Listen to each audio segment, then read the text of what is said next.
The religious aspects of Christmas celebrations appear to be on the decline. A 2017 study from the Pew Research Center shows that 46% of Americans celebrate Christmas primarily as a religious holiday.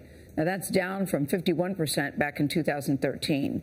The Most Reverend Michael Curry, you remember him, is the presiding bishop of the Episcopal Church. He first made headlines in May when he delivered a rousing sermon at Prince Harry and Meghan Markle's royal wedding. He joins us today with the true meaning of Christmas here in the studio. Bishop Curry, we welcome you. Thank you. You believe that the message of Christmas is really all about love. It really is. Isn't that hard these days when we're living in a nation that's so vitriolic and so mean and so hateful? You still say, hold on to love. Hold on to it. Yeah. Hold on to it because it's all we got. The truth is, if love is just a sentiment, then it doesn't matter. But love is a commitment. And one of the passages that speaks about Christmas is John 3:16. It speaks about the crucifixion of Jesus, but it also speaks about Christmas.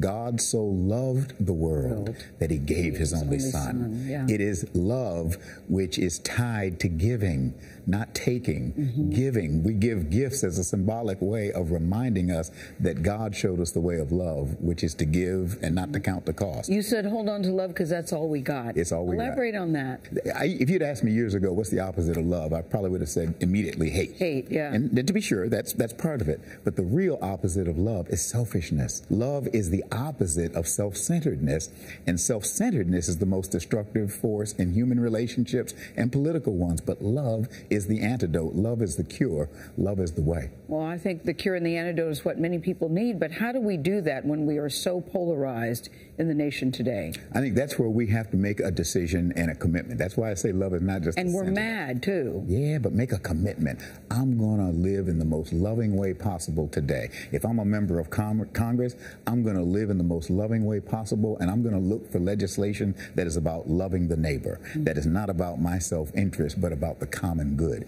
That's what love looks like in political relationships, in economic arrangements, in business and commerce, and in daily life. And that kind of unselfish, sacrificial love is a game changer in all sorts of life. It has been quite a year for you. We saw you at Meghan and Harry's wedding. Then I saw you at the funeral of President George H.W. Bush. What stands out for you? Well, you know, in all honesty, on both occasions, at the funeral of President Bush, the word love recurred over and over and over again. It did. And at that wedding, I mean, the truth is, it was wonderful. The truth is, we kind of all showed up. 2 billion of us showed up to watch two people tell the rest of us that they love each other. No, that was a standout line for me. And I'm very curious about you because you have had quite a year, but I was reading and you had two very big major, many people didn't know you before that day, that you actually still get nervous. You're an eloquent speaker. You know what you're going to talk about. What are you nervous about?